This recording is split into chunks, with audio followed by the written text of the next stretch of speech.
Welcome back to the Talk of Fame podcast. I'm Kylie Montini, and on today's episode, we are welcoming Sierra Marie Bonn. She is an engineering student, an author, a former Miss America candidate, and a founder of Let's Go Full STEM Ahead, a nonprofit that promotes STEM, science, technology, engineering, art, and math, education, and engagement to empower the next generation and innovators, and so much more. Welcome to the show, Sierra. I'm so excited to have you on today. Thank you so much. I'm thrilled to be here. So, what role did your interest in STEM play in your decision to become an author and a former America candidate?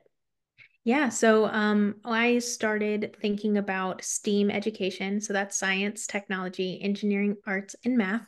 And I had been a violinist when I was in school, and so I really liked music. I always thought of myself as artsy and creative. I loved making things. I loved painting and drawing, and so arts were always very interesting to me. But I was really lucky when I was young to have teachers who recognized that I also had an aptitude for sciences and math. And they said, Sierra, you're a really good problem solver. You're really good at math. You should consider being an engineer. And I said, ew, that's gross. I don't want to be an engineer. That's something I would Because say too, honestly. well, when I was, in seventh grade, when they were saying these things to me, the only engineers I knew about were Sheldon Cooper from Big Bang Theory and Bill Nye, the science guy. And Honestly, as same. yeah, as cool as those guys are in their own respective ways, I did not feel represented by them, right? Like Yeah. I enjoyed being artistic. I enjoyed participating in pageantry. I enjoyed wearing makeup and doing Girl Scouts and none of those things. I didn't view those men as role models for me. I didn't know that that could be an option for me to be an engineer because I didn't feel represented by the engineers I knew. And so for me, I realized that there was once I decided that engineering actually was cool and I started learning about women in engineering who were fusing their interests of, fashion and design into engineering fields, that I started to realize my own potential. And that's where I recognized an opportunity because I knew I wasn't the only little girl out there who had interest in art and interest in science and math. But I definitely wasn't the only girl who thought I couldn't be an engineer because I didn't look like Sheldon Cooper. I know, And so I especially thought, if they're male, like they're not female, so it's much different than right, if you're like a male engineer. exactly. There, and it's a relatively male-dominated industry, as most innovative fields are. And the National Science Foundation actually did a study about why that is. Why are they male-dominated spaces? Why are they predominantly white spaces? Why aren't more women and underrepresented minorities entering innovative fields? And they discovered that one of the main reasons was the stereotypes of what make an engineer, for example. Like when you first think of doctors or engineers, most people typically assume they're a man. And so it is really hard and detrimental to folks who want to enter that space because they don't feel welcome because of the stereotypes and the biases we as a culture carry. And so I heard that, I felt I resonated with it. It was my story. I know it was many other people's stories that were in my classes. And I said, this is a problem. It's a big, hairy, scary problem, but I want to take a crack at trying to solve it. And so that's actually how Let's Go Full Steam Ahead, my nonprofit, was born. I realized that need and I thought, let me jump in. Let me see what I can do to make a difference. And so my personal experiences in STEAM education led me to create it and led me to advocate it to where I am now.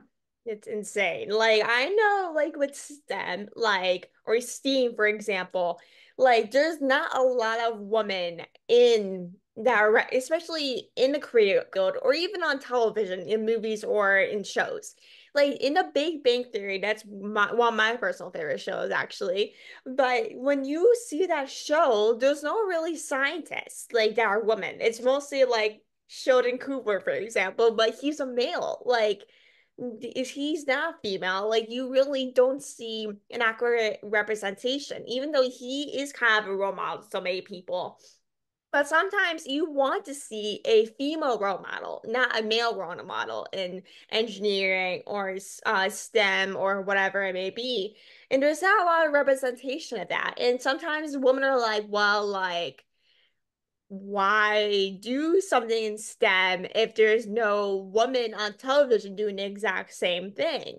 And that's something that I oftentimes realize is that not a lot of people talk about that or even realize that as a situation because with STEM, it's mostly a male-dominated industry, and people think like, oh, STEM is boring, that's for nerds, like, but it's like you can do whatever you want. Like, not a lot of people go into STEM just because there's not a lot of representation in that career field.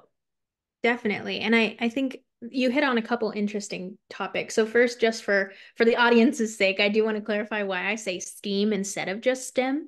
So STEM often excludes the A, which is the arts, and that ranges from everything to drawing and painting and studio arts to performing arts like theater and music to humanities and English and writing and like written arts. So, right. So, like all the arts is what I'm including in that A in STEAM.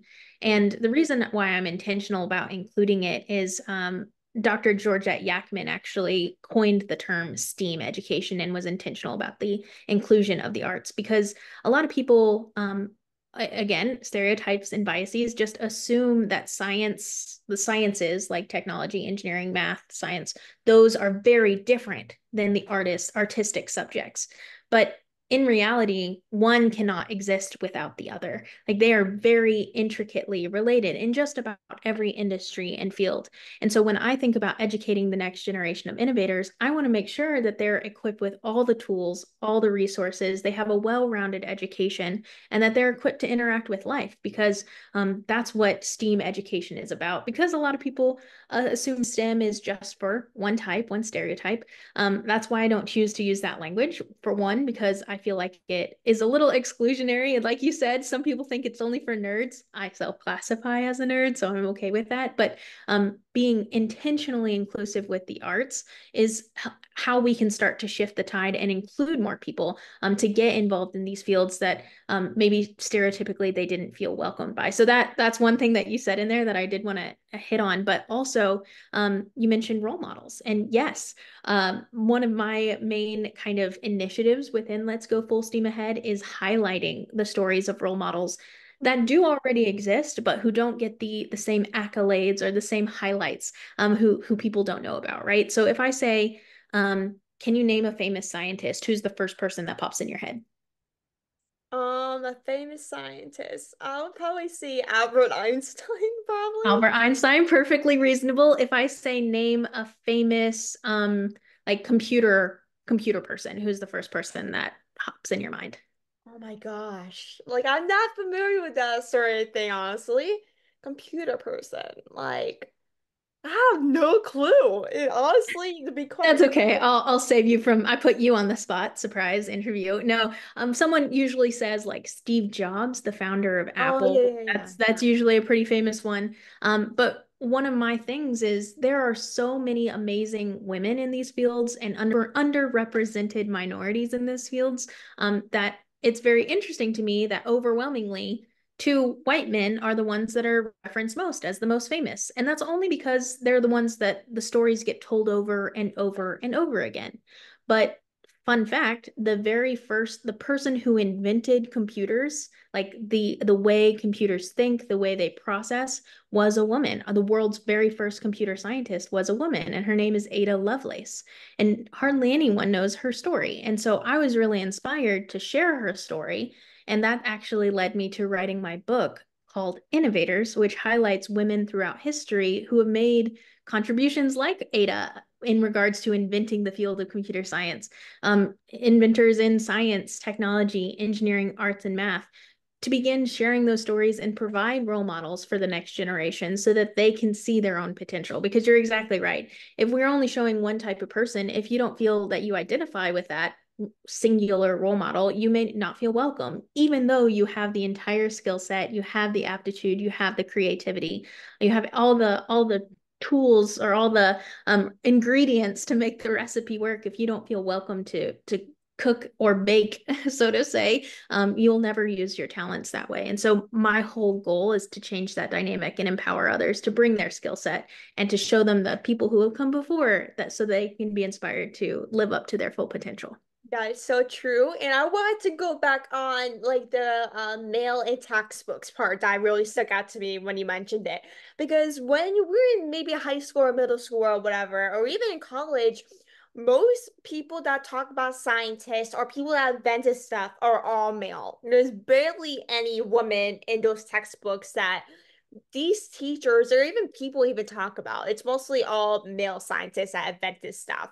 Maybe it's someone that is maybe like Albert Einstein, for example, like that invented things. Like he's kind of like the first person that comes to mind for a lot of people. Like it's all when someone asks you that question you asked me earlier, I'm sure a bunch of people will come up and say maybe Albert Einstein or a different male scientist. And no one can really name a female scientist. And that's something that a lot of people should learn about because no, like we know a lot of male scientists, but we do need to learn about women scientists because there's a bunch of women scientists out there that done as much as male scientists, but also their stories need to be heard no matter what gender they are.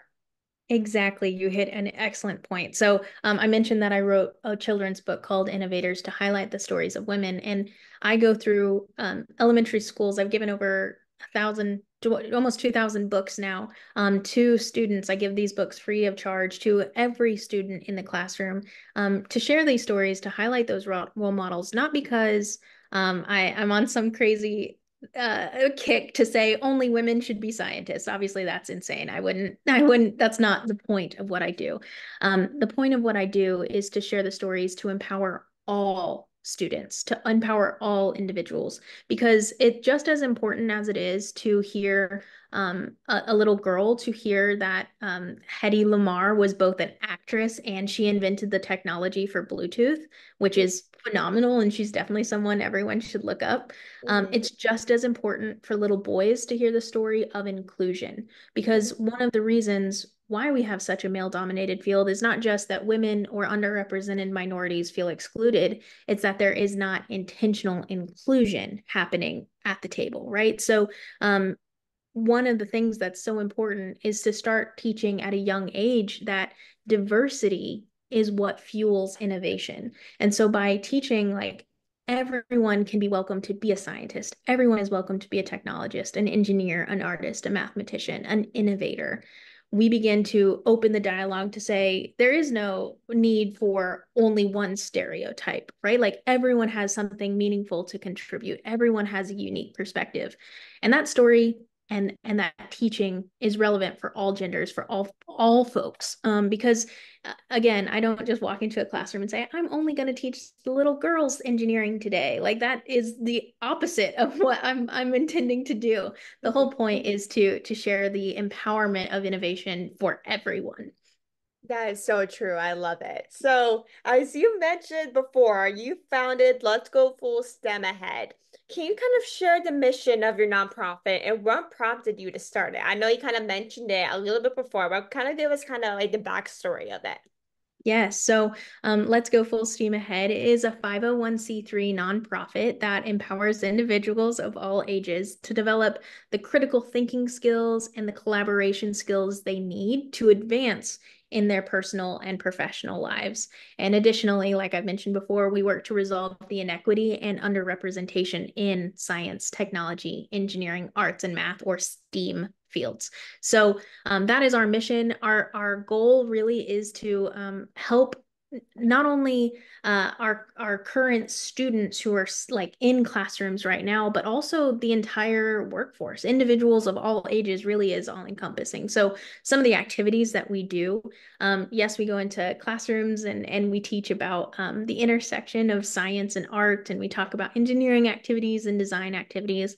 But I've also worked with college campuses to help their students think about diversity, equity, and inclusion. Basically, just what we were talking about of how to be a good teammate, how to collaborate, how to respect other perspectives, how to share your voice when you have a differing perspective, that kind of thing.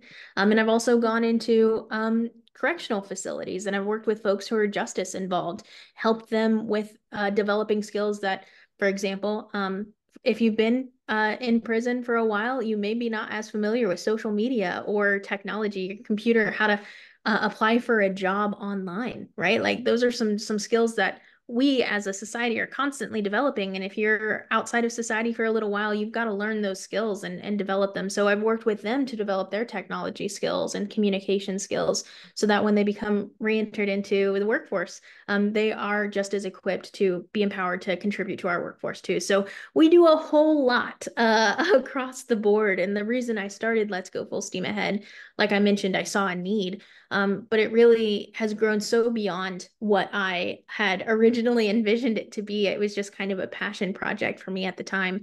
But Mhm. now it really is a very intentional Mhm. nonprofit that works to help all of us be part of the greater innovative good. So how have people reacted to it? Like, I know you said you go all over the place at colleges, high schools, and everything. Like, how have people reacted to this program? Most people are really excited. One of my I'll talk about two kind of things. One is teachers. Teachers are usually always excited to have additional support. One of the initiatives that we do as well, and aside from giving out the books to classrooms, is I offer free curriculum for teachers so that they have ready-made activities for their classroom to just jump in and talk about why STEAM is important. And it goes through different facets. So it's either a science plus art activity or an engineering plus technology activity or a math plus art activity, right? So it combines the sciences and the arts into one activity because something I've seen in my state, I'm based in Kansas, for a handful of years, arts funding was on the chopping block. And it was very hard for our students, there was no funding to fund arts programs, so the students were going without. And that's just not a well-rounded education. And so if there's a way that we can combine math and art where students still get that well-rounded education and they're able to think of things outside of the box to engage that creativity, to engage that critical thinking, we're actually setting them up for more success. Mm. And with the free curriculum, we're helping teachers along the way because candidly, I don't think teachers are paid enough. They need to be paid Soccer. infinitely more. And if the one way that I can support them is giving them resources that they can use free of charge, it's something I'm really passionate about. But the other thing that I wanted to mention that people are excited about is Let's Go Full Steam Ahead is also a scholarship program. So we Oh, provide really? scholarships. Yes. So one of the things we've really focused on is knowing education, unfortunately, just how teachers aren't paid enough, college and education is too expensive. And so, if that's a barrier to entry for people, which it is for a lot of people, whether they are 18-year-olds going straight to college after high school, or if they're folks who are returning as an adult or starting as an adult, or if they're transitioning careers, usually money is a major barrier to education. And so, Yeah. if we can do anything to mitigate that barrier or lower the barrier as much as we can, we do that. And so we've been able to award 4 scholarships so far. We are in our 5th year of operation, so we're trying to give away scholarships every year. And we're getting ready to open our application for the fall. So the shameless plug for anyone listening, if you're interested in applying for a Let's Go Full Steam Ahead scholarship, it's for anyone who is involved in a science, technology, engineering, arts, or math industry, which if you think hard enough, that's pretty much anything. So the application will be available on our website, letsgofullsteamahead.com, which I can share with you, Kylie. Yeah. And I'm sure you can put it in the notes or something. But we are always looking for people to give scholarship money to. So yeah. Mhm. Yeah, I'll make sure to pull it in the website description for people to check out if you're interested. Maybe you're a senior in high school or something. But with the college, like tuition, like you are literally exactly right on that. Like I said, like senior in high school, and now I'm literally like going insane on colleges. Like, but the biggest problem, like for me, I'm sure for other people as well, is the tuition for especially if you're maybe in a state school or out state of school. Like, it's so darn expensive to the point where no one can really afford it. Even if it's like maybe an in-state public school, like it's still expensive. Like that, I know like a lot of people can sometimes not afford it, even if you have decent pay, and that's something that a lot of people deal with is that like United States college tuition costs more than different countries. Like I was talking to this lady who did my hair a couple weeks ago, and she was born in Ukraine. And basically, like the tuition for school in Ukraine is like $5,000 a year or $500 a year. And I'm thinking to myself like, that's insane. Like $500 a year or something like that. I'm just like, now I wish I lived there to like get like a decent pay, so I would have to live in debt all my life because I know that's a situation a lot of adults deal with.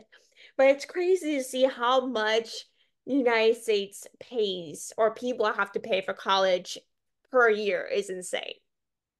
It is. It's a major inhibitor to a lot of folks getting into those innovative career paths that I mentioned before. So one of the things that like I myself am a first generation college graduate. I just recently graduated with my master's degree from Wichita State University in innovation design because, I wanted to be an engineer, so I got an engineering degree. I liked innovation, so I got an innovation degree. I wasn't able to do that without external scholarships. I'm a first generation American on my dad's side, and school is expensive Yeah. and I didn't know how I was going to pay for it. No one in my family had graduated college. We didn't know what we were, we didn't know how to do any of the scholarship applications or Pell grants or any of those things. Mhm. And it was only through scholarship organizations that I was a part of that and student loan debt, unfortunately. I'm very grateful that mine is not as severe as some folks.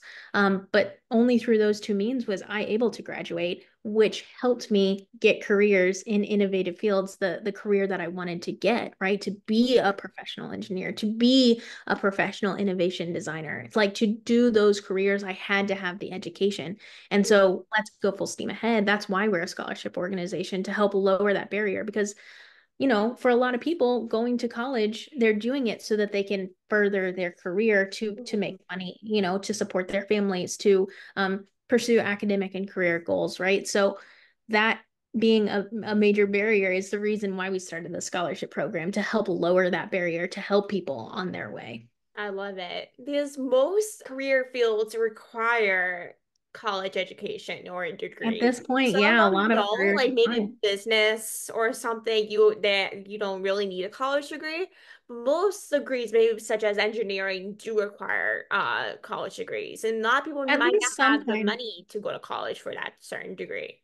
Yeah, at least some. I will say within the last couple years, from a workforce development kind of perspective, a lot of technical careers, technical colleges are opening up certificate pathways, so that's not a full college degree that you have to pay for, but they do certify you, and you learn everything you need to know in order to enter that field. So no one from a technical school pays me to say this, but highly recommend anyone who's listening, if you're thinking about entering an innovative field, technical colleges are also a good way to start in a STEAM field. If you don't know if that's something necessarily you want to do, but it gives you all the training you need. It gives you the certification so that you can go get a job. And if you decide later on that an actual diploma, an actual degree is something that you'd like to seek from a university or a 4-year college, then you can usually transfer those credits and be a little bit further done with that field, and you probably will be able to work a job because you're certified to work a job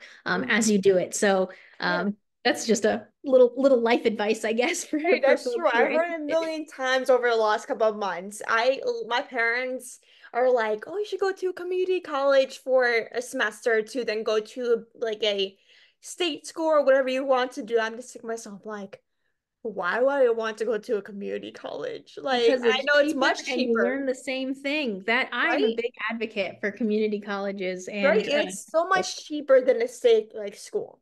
it is. It's much cheaper and you learn the same things. Like another resource, I'm just dropping all the resources here on this podcast, but one of my favorite things also is the CLEP exam. It's CLEP.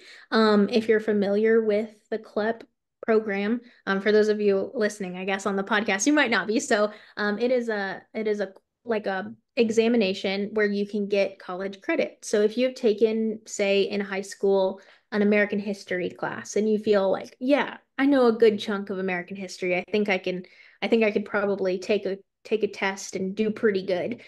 You can sit for that exam, the CLEP exam. And if you score a certain percentage, the percentage is based off of whatever college you want to go to. They all have different metrics. So an 80% or a 60% or better or something. It just consult with your academic institution. But if you pass based on their score, you get college credit and you don't have to take the class. And that's much cheaper than paying tuition and fees for that class. The test is only about $100, I think, but check the actual website before quoting me. But I highly recommend it. I actually have a whole TikTok series about how to take CLEP exams. So if you're curious about those and how they can affect your learning, I'm happy to help support in any way. Yeah, I never heard of that. I need to look it up now that you mentioned it now. Yeah, just CLEP exam. Just look that up, and most accredited institutions take them. And there's over, I want to say like 30 different exams you can take. So it's basically the equivalent of doing your freshman year with exam fees, but you don't have to pay tuition, like you would if you were sitting in the class. So you can get a lot of credits knocked out of the way for much cheaper and more affordable. And again, shameless plug, let's go full steam ahead. The scholarship can be used toward those exams or toward technical school or community college or whatever. It doesn't have to be a state school or a four-year institution. So we're just Awesome. here to help help with the academic and career goals. Oh, I get it. I get it, Queen. I get it. But lastly, like, what are your favorite books or resources for those in learning more about STEAM or STEM topics? Yeah, there's a whole lot that I could list. We might be right here for hours if I keep answering that question. But well, okay. First, shameless plug for my book. It highlights 15 women who are positive role models, and it's called Innovators. It's on our website. Definitely recommend checking that out just as a primer to STEAM education and an introduction to women that you maybe have never heard of before who have done really cool things. So obviously had to throw that shameless plug in there. But also there are some really fantastic podcasts, and I'm blanking them off the top of my head. But if you just look up like different tech podcasts that are like trending on Spotify or Apple Podcasts, I listen to those kind of all the time. Just they cover different topics like cybersecurity or AI or like ChatGPT. They talk about different policy that's going to affect in education and teaching students about these things. It's always changing. So anything tech related is something I recommend people getting into. Even if you're like, I'm going into nursing, why should I care about technology? You should care because nurses use a lot of technology. They use That's computers true. to process medical documents. They have to learn a lot about the body. You can learn about that online. There's a lot of different ways that technology intersects with different industries. So no matter what field you're in, definitely recommend picking up a technology podcast or a couple. And then finally, when it comes to like um, media, I'm trying to remember. There's an account I follow called the Gina Davis Institute, which Bro, that's literally I really what I recommend. was thinking you were gonna say, actually. Yeah, it is a phenomenal organization that they're really focused on ending unconscious biases and fostering inclusion and eliminating those harmful stereotypes in media. And I highly recommend following them and just they've got different webinars that you can join. They highlight different authors who are writing about these things. And just highly recommend Gina Davis organization and the Gina Davis Institute. And then you asked about a book. So, final book that I'll recommend is Invisible Women. Criado Perez is the author of Invisible Women.